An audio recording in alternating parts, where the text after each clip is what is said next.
बिस्मिल्लाहिर्रहमानिर्रहीम। अस्सलाम वालेकुम। डियर स्टूडेंट्स, कैसे हैं आप सब? मैं हूं वकार अरशद, आपका बायोलॉजी टीचर। आइए आज के लेक्चर को डिस्कस करने के लिए व्हाइट बोर्ड की तरफ चलते हैं। Dear students, recall your memory. Previous lecture में हम डिस्कस कर रहे थे पोल्यूशन के बारे में। पोल्यूशन क्या है? दरअसल आलूदगी को पोल्यूशन कहा जाता है। पोल्यूशन की डेफिनेशन क्या है? Any change in physical, biological or chemical characteristics of land, water or air that harms the living organism. इसको हम pollution कहते हैं। Dear students, pollution की वजह बनने वाले एजेंट्स की बात की जाए, वो pollutants कहलाते हैं। pollutants दो तरह के होते हैं, बायोडिग्रेडेबल बैक्टीरिया या माइक्रो ऑर्गेनिजम्स की मदद से डिकम्पोज हो सकते हैं। नॉन बायोडिग्रेडेबल ये डिकम्पोज नहीं हो सकते। डियर स्टूडेंट्स, पोल्यूशन की तीन टाइप्स हैं। सबसे पहली किस्म जो है वो एयर पोल्यूशन की है, फिजाई आलूदगी की है। एयर पोल्यूशन की बात की जाए तो इसका मतलब ये है हवा की कंपोजिशन में आने वाली ऐसी तब्दीली जिसकी वजह नुकसानदेह मादे हैं। डियर स्टूडेंट्स, एयर पोल्यूशन की या फिजाई आलूदगी की मुख्तलिफ वजूहात हैं। वो क्या है? वो हमारे घरों का फुजला है, वो हमारी फैक्ट्रियों से निकलने वाला फालतू मवाद है, वो ऑटोमोबाइल से निकलने वाला धुआं है, वो सनतों की चिमनियों से निकलने वाला धुआं है। ये तमाम मादे, कोयले का जलना, लकड़ी का जलना, इससे जो मटेरियल निकलता है, वो जो धुआं खारिज होता है, रेफ्रिजरेटर हम इस्तेमाल करते हैं, एसी और फ्रिज हम इस्तेमाल करते हैं, उससे जो क्लोरोफ्लोरोकार्बन्स निकलते हैं, ये सारे एयर पोल्यूशन की वजह है। डियर स्टूडेंट्स, एयर पोल्यूशन की वजह से ग्रीन हाउस गैसेस इकट्ठी हो जाती हैं, एटमॉस्फेयर की लोएस्ट साइड पे आ जाती हैं, लोअर रीजन में इकट्ठी हो जाती हैं, सूरज की शुआओं को ट्रैप कर लेती हैं, सूरज की शुआओं को आने तो देती हैं लेकिन वापस जाने से रोक लेती हैं। इसकी वजह से ग्लोबल वार्मिंग होती है, इसकी वजह से एसिड रेन होती है, इसकी वजह से ओजोन डिप्लीशन होती है और इसकी वजह से स्मोक फॉर्मेशन होती है। डियर स्टूडेंट्स, फिजाई आलूदगी पर कैसे काबू पाया जा सकता है, इसको कैसे कंट्रोल किया जा सकता है, आइए डिस्कस करते हैं। Number 1, afforestation. एफोरेस्टेशन जंगलात के कटाव को कहा जाता है। नए जंगल लगाने चाहिए, पहले से मौजूद जंगलात की देखभाल करनी चाहिए और इस तरह से हम आलूदगी पर काबू पा सकते हैं। डियर स्टूडेंट्स, कहा जाता है दरख्त कुदरत के फेफड़े हैं, ये कार्बन डाइऑक्साइड को जज़ब करते हैं और ऑक्सीजन को खारिज करते हैं। ये हमारे लिए फिजा को साफ करते हैं, फिल्टर करने का काम करते हैं। इसलिए हमें चाहिए कि दरख्त लगाएं, ज्यादा से ज्यादा लगाएं। शहरों के अंदर ग्रीन बेल्ट्स की डेवलपमेंट होनी चाहिए, घरों के अंदर पौधे लगने चाहिए। डियर स्टूडेंट्स, हमारे नबी सल्लल्लाहु अलैहि वसल्लम का भी फरमान है, दरख्त लगाना सदका जारिया है। वो दरख्त जो कोई लगाता है, लगाने के बाद जब तक उससे कोई जानदार फायदा उठाता है, उसके साए में बैठता है, उसके फल को इस्तेमाल करता है, लगाने वाले के लिए सवाब का बायस बनता है। ये दरख्त हमारे लिए सवाब के साथ साथ दुनियावी फवाइद से मालामाल भी होते हैं। Number 2, industrial effluence modification. Dear students, सनतों से खारिज होने वाले फालतू मवाद की बात की जाए, उसको खास तौर पे फिल्टर करना चाहिए, उसकी खास तौर पे ट्रीटमेंट करनी चाहिए और करने के बाद खारिज करना चाहिए ताकि वो फिजाई आलूदगी का बायस ना बने, ताकि हवा के अंदर जहरीले मादों को शामिल करने का जरिया ना बने। Number 3, environment friendly fuels. ऐसा ईंधन इस्तेमाल करना चाहिए जो कि माहौल दोस्त है। मिसाल के तौर पे आप जो पेट्रोल इस्तेमाल करते हैं वो सल्फर फ्री होना चाहिए ताकि उसके जलने से सल्फर के ऑक्साइड हवा में शामिल ना हो, जो अल्टीमेटली एसिड रेन का बायस बनते हैं और तेजाबी बारिश जहां गिरती है, उस बारिश के कतरे जहां पड़ते हैं नुकसान का बायस बनते हैं, पानी की पीएच को मुतासर करते हैं, मिट्टी की पीएच पे असरअंदाज होते हैं, पौधों की पैदावार पर असरअंदाज होते हैं, इमारतों के तामीराती पत्थर को मुतासर करते हैं। डियर स्टूडेंट्स, अब हम डिस्कस करते हैं एयर पोल्यूशन के बाद वाटर पोल्यूशन को। वाटर पोल्यूशन का मतलब क्या है, वाटर पोल्यूशन किस वजह से होती है, वाटर पोल्यूशन के जराए क्या हैं, वाटर पोल्यूशन के असरात क्या हैं और उनको कैसे काबू किया जा सकता है, वाटर पोल्यूशन को कंट्रोल करने का तरीका क्या है। आइए एक एक करके समझ लेते हैं। डियर स्टूडेंट्स, यहाँ पर एयर पोल्यूशन के टॉपिक के एंड पे एक बात मजीद समझ लीजिए, और वो नॉइस है। नॉइस किसको कहा जाता है? शोर को कहा जाता है। ये अनवांटेड अनप्लेजेंट साउंड्स हैं जो हमें हमारे कानों को मुतासिर करती हैं, जरर पहुंचाती हैं, हमारे लिए तकलीफ का बायस हैं, और इन आवाज़ों को भी एयर पोल्यूशन की एक किस्म समझा जाता है। और इसलिए नॉइस पोल्यूशन से बचना चाहिए, शोर की आलूदगी से बचना चाहिए, क्योंकि ये आपके कानों को मुतासिर करती है, ये आपके कानों के साथ साथ आपके जिस्म की सेहत पर असर अंदाज होती है। डियर स्टूडेंट्स, एयर पोल्यूशन के बाद वाटर पोल्यूशन क्या है?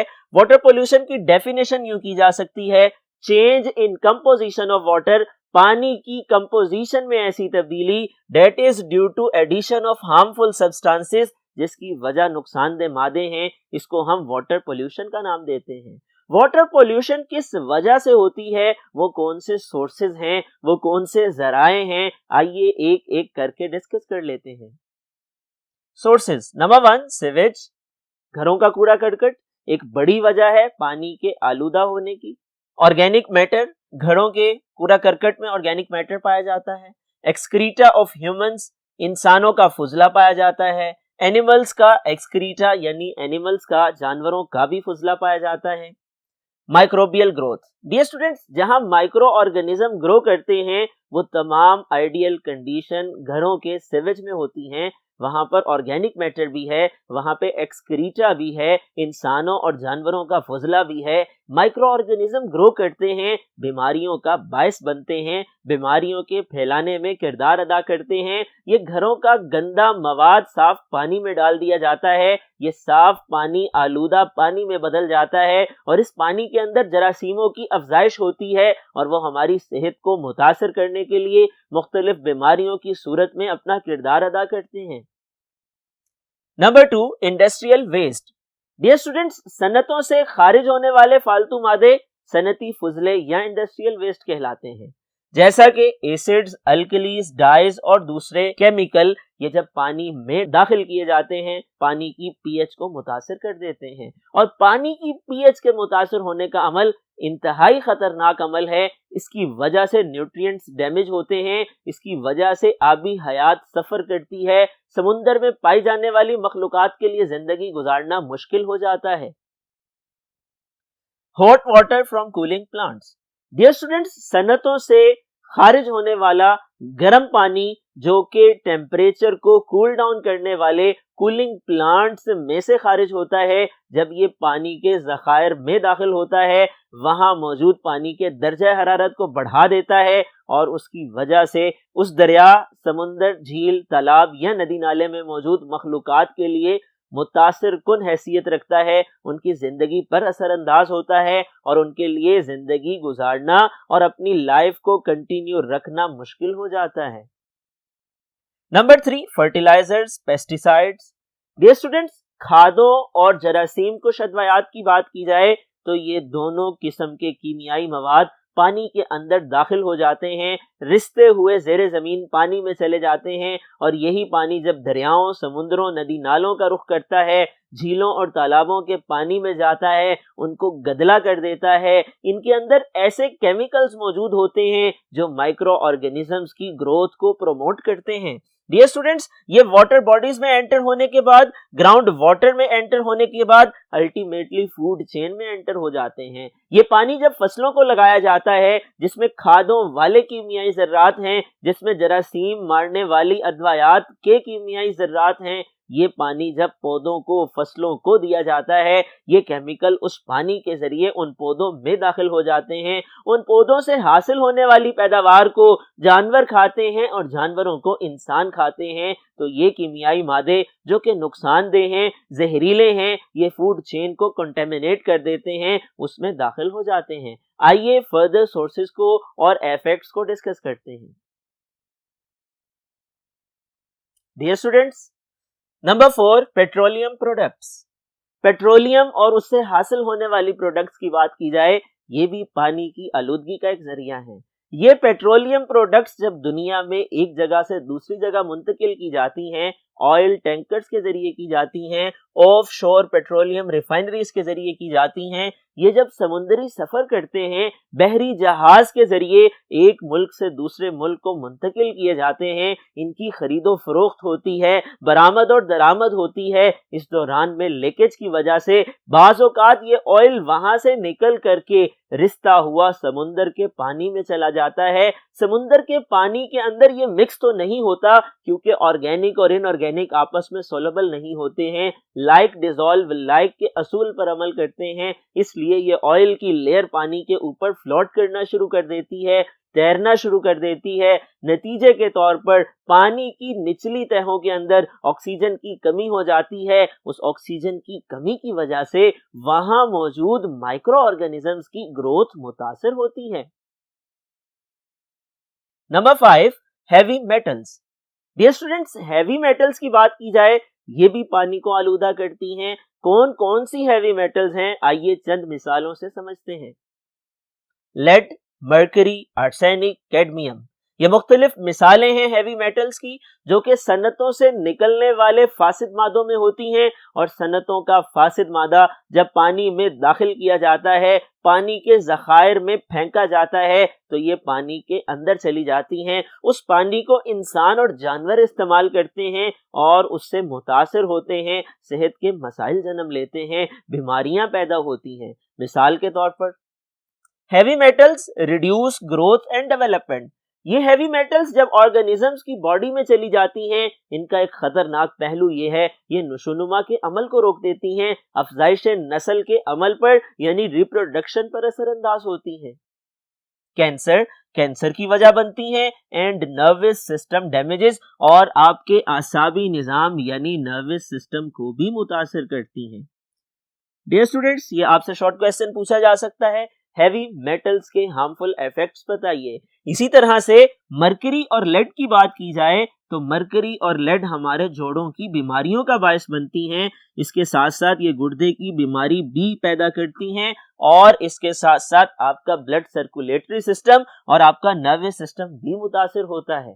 डियर स्टूडेंट्स, ये मुज़िर असरात हैं, ये बुरे असरात हैं, ये हार्मफुल इफेक्ट्स हैं हैवी मेटल्स के, जो कि सनती फुजले के जरिए से साफ पानी में दाखिल की जाती हैं और उसके नतीजे में वो फूड चेन में एंटर हो जाती हैं।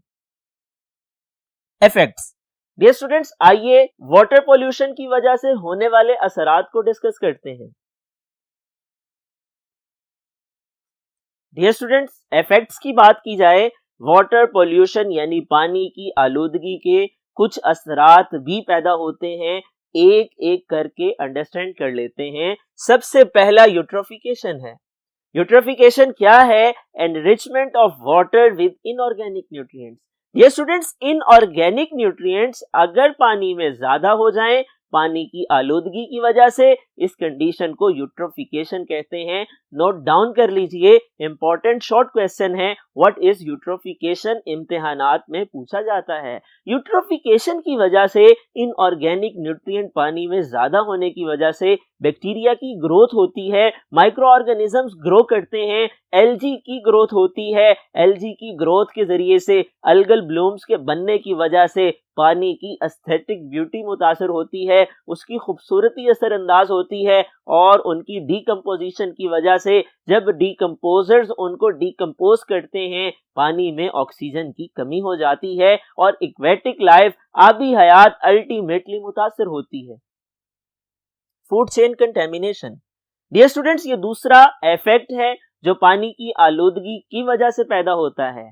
फूड चेन कंटेमिनेट हो जाती है, जहरीले मादे फूड चेन में दाखिल हो जाते हैं। गंदे पानी को पौधे और जानवर इस्तेमाल करते हैं और उनको इंसान इस्तेमाल करते हैं, तो ये जहरीले मादे इंसानों के जिस्म में आ जाते हैं, बीमारियों का बायस बनते हैं, सेहत को मुतासिर करते हैं, आसाबी निज़ाम पे असरअंदाज होते हैं, नशोनुमा के अमल को कम कर देते हैं, कैंसर जैसी बीमारियों की सूरत में दिखाई देते हैं।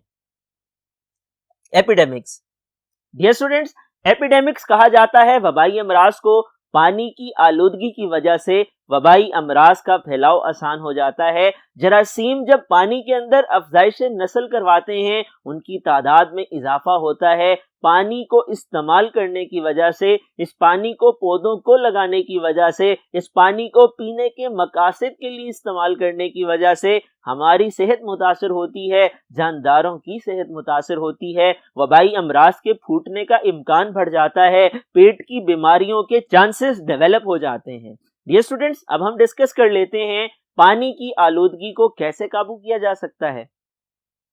कंट्रोल, इसके लिए 3 तरीके इस्तेमाल किए जा सकते हैं। नंबर 1, अवेयरनेस इन पब्लिक, अवाम में आगाही पैदा करने की जरूरत है, शऊर बेदार करने की जरूरत है। उनको ये इल्म होना चाहिए कि पानी को आलूदा करने से किन मसाइल का सामना करना पड़ सकता है, पानी की आलूदगी की वजह से सेहत पर क्या असरात मुरतब होते हैं।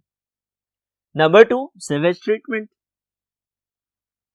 घरों से खारिज किया जाने वाला, निकाल दिया जाने वाला फालतू मादा जिसे सीवेज कहते हैं, उसकी ट्रीटमेंट होनी चाहिए, उसकी सफाई होनी चाहिए। सफाई करने के बाद मुनासिब तरीके से उसे ठिकाने लगाना चाहिए ताकि वो ज़ेरे ज़मीन पानी को भी खराब ना करे और पानी के ज़खायर में भी आलूदगी का बायस ना बने।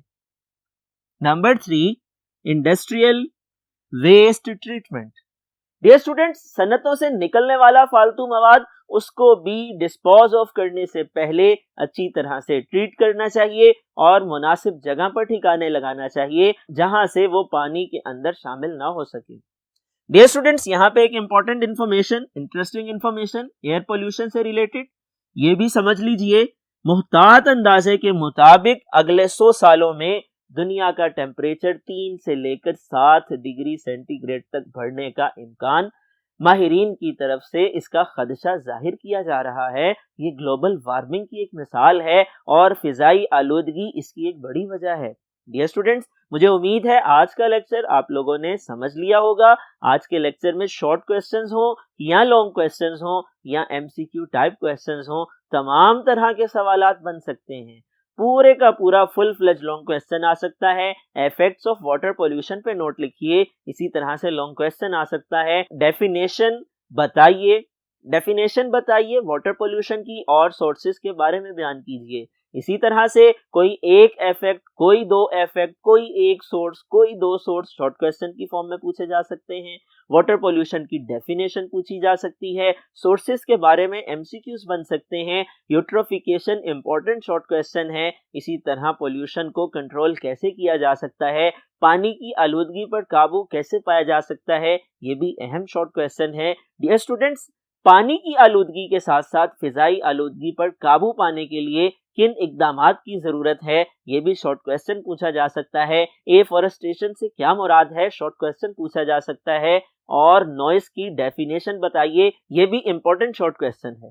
डियर स्टूडेंट्स, मुझे उम्मीद है ये तमाम टॉपिक आप लोगों ने अंडरस्टैंड कर लिया होगा और इन तमाम पहलुओं को मद्देनजर रखते हुए आपने इस टॉपिक को तैयार करना है और अपनी नोटबुक पे नोट डाउन करना है। अगले लेक्चर तक के लिए अपना ख्याल रखिएगा। अल्लाह हाफिज।